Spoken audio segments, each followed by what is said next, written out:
नमस्कार, आप देख रहे हैं आउटपोस्ट और मैं हूं आपके साथ निर्भय किशोर। बिहार की सियासत में विपक्ष की मजबूती कहीं ना कहीं प्रधानमंत्री मोदी को लगातार बिहार में खींच कर ला रही है। एक बार फिर से प्रधानमंत्री मोदी यानी कि बिहार में 9वें दौरे पर हैं। अब तक 12 चुनावी सभा को कर चुके हैं और सिर्फ बिहार में प्रधानमंत्री मोदी ही नहीं बल्कि गृह मंत्री अमित शाह, इसके साथ साथ राजनाथ सिंह और कई और बड़े नेताओं, यूपी के मुख्यमंत्री कहें या फिर असम के मुख्यमंत्री कहें, लगातार यात्राएं जो है वो बड़े नेताओं का हो रहा है। लेकिन दूसरी तरफ विपक्ष में सिर्फ और सिर्फ तेजस्वी यादव हैं जो चेहरा बने हुए हैं कांग्रेस के लिए, आरजेडी के लिए या वामपंथी दलों के लिए। विपक्ष में एक अकेले चेहरा तेजस्वी लगातार ये कहते रहे हैं कि हमने हेलीकॉप्टर को ट्रैक्टर बना दिया है, और दूसरी तरफ एनडीए गठबंधन से बड़े नेताओं का एक साथ आना और एक सामंजस्य दिखा है। लेकिन विपक्ष में ये सामंजस्य नहीं दिख रहा है। क्या तेजस्वी को ही इस बार महागठबंधन अपना चेहरा मान रही है? क्या बिहार तेजस्वी के हवाले है? ऐसे कई मुद्दे हैं और इस पर चर्चा करेंगे। हमारे साथ हमारे सहयोगी हैं, उनसे सीधे समझने की कोशिश करेंगे। क्या लगता है अभिषेक जी, प्रधानमंत्री मोदी का आना ये एनडीए में डर कहें या विपक्ष की मजबूती कहें?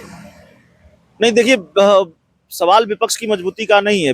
विपक्ष तो मजबूत ही है। इंडिया गठबंधन मजबूत है। इंडिया गठबंधन है, महागठबंधन है, वो मजबूत है। वो ऐसे मजबूत है बिहार में कि खोने के लिए कुछ है नहीं।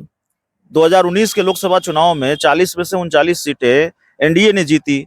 आरजेडी का तो खाता भी नहीं खुला। कांग्रेस एक सीट जीत पाई थी, किशनगंज की सीट। वाम दल का भी खाता नहीं खुला। तो कोई मेंटल प्रेशर, मानसिक दबाव तो है नहीं इंडिया गठबंधन पर। जो है पाने के लिए है। अब एनडीए की सीटें कितनी कम होंगी? कम तो होंगी, इस बात की गारंटी है। ये बात डंके की चोट पर कही जा सकती है। कितनी कम होगी? स्ट्राइक रेट बहुत कम न रह जाए। जाहिर है प्रधानमंत्री नरेंद्र मोदी की चिंता भी यही है। भारतीय जनता पार्टी और एनडीए के दूसरे नेताओं की चिंता भी यही है। कुछ सीटों के बारे में आप भी जानते हैं कि वहाँ बहुत मुश्किल है। काराकाट बहुत मुश्किल है, जहानाबाद बहुत मुश्किल है, कटिहार बहुत मुश्किल है, पूर्णिया बहुत मुश्किल है, किशनगंज बहुत मुश्किल है। तो ऐसी कई सीटें हैं। सीवान बहुत मुश्किल है।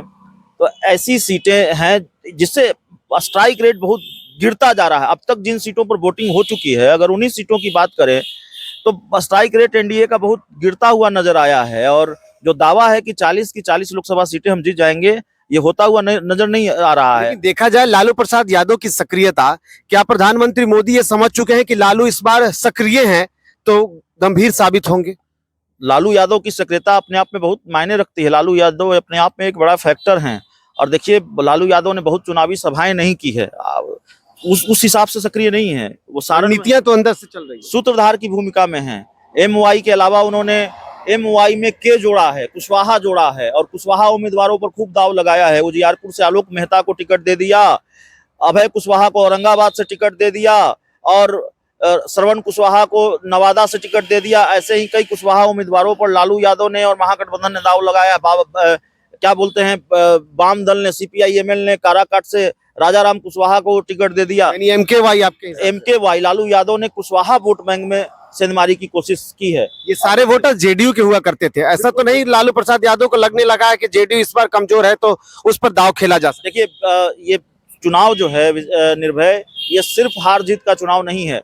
अगर लालू यादव कुशवाहा वोट बैंक में सेंधमारी करने में कामयाब रहे, अगर आरजेडी नवादा जीत जाती है, आरजेडी उजियारपुर जीत जाती है, आरजेडी औरंगाबाद जीत जाती है, या इन 3-4 सीटों में से कोई 2 या 3 सीट भी आरजेडी जीत जाती है, तो ये बात बहुत पुख्ता तौर पर स्थापित हो जाएगी कि लालू यादव ने जो नीतीश कुमार का आधार वोट बैंक है कुशवाहा, उसमें सेंधमारी करने में कामयाबी हासिल कर ली है। तो आप याद रखिए कि 2025 में विधानसभा के चुनाव भी हैं, तो फिर ये सेंधमारी बहुत मायने रखती है। एक चीज और, ये सवाल अगर देखा जाए, तेजस्वी यादव अकेले, और जो आपने भी सुना था कि हाल के दिनों में उन्होंने कहा था कि हेलीकॉप्टर को ट्रैक्टर बना दिया है।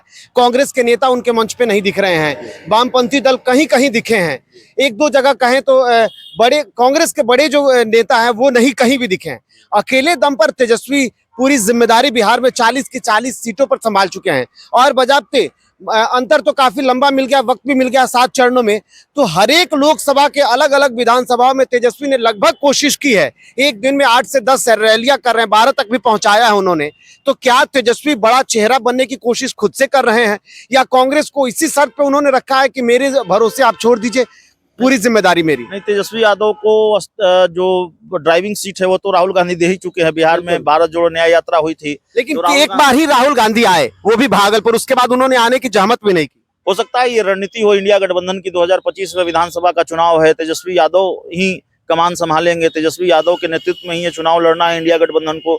तो उसकी तैयारी, उसकी रणनीति 2024 में ही तैयार कर ली हो इंडिया गठबंधन ने, और उसी हिसाब से तेजस्वी यादव को कमान दे दी गई हो और तेजस्वी यादव पूरा मोर्चा संभाल रहे हो। और इस सिक्के का दूसरा पहलू ये है, आप ऐसे भी देख सकते हैं, जिस तरह से लालू यादव ने कांग्रेस के साथ खेल किया, वैसी कई सीटों पर सिंबल थमा दिया अपने उम्मीदवारों को, जिस पर कांग्रेस का दावा था, कब्जा नहीं था, दावा था। तो कांग्रेस की भी थोड़ी बहुत नाराजगी रही हो। तो दोनों बातें हैं, इस सिक्के के दो पहलू हैं और दोनों ही पहलू पर हमें बात करनी अच्छा, पड़ेगी। एकजुटता, आखिरी सवाल होगा, एकजुटता किस तरीके से देखे? सीएम योगी आ गए, हेमंत बिस्व शर्मा आ गए, उसके बाद आप मोदी को देख लीजिए, अमित शाह को देख लीजिए, राजनाथ सिंह को, सब लोग आ रहे हैं, ये क्या संकेत देता है? नहीं, इसका मतलब यह है कि बिहार को लेकर उनकी चिंताएं ज्यादा है। और देखिए, निर्भय लोकसभा चुनाव के बहुत पहले से बिहार को लेकर चिंताएं दिख रही थी भारतीय जनता पार्टी की और एनडीए की। आप देखिए कि एक वक्त पर हम जैसे पत्रकारों को भी लग रहा था कि नहीं, अब तो नीतीश कुमार और भारतीय जनता पार्टी की दोस्ती होगी नहीं। और भारतीय जनता पार्टी के शीर्ष स्तर के नेता, जिस तरह से गृह मंत्री अमित शाह अपनी बिहार की कई सभाओं में कह चुके थे कि नीतीश बाबू, ललन बाबू, आपके लिए दरवाजा बंद है। भाजपा के बड़े बड़े नेता कह रहे थे ये मोदी मुंगेर में जाकर उन्हीं के लिए चुनावी सभा, बिल्कुल खिड़की दरवाजा सब बंद था, बीजेपी कर रही थी, अमित शाह कह रहे थे, और अचानक रात में दरवाजा खुल गया।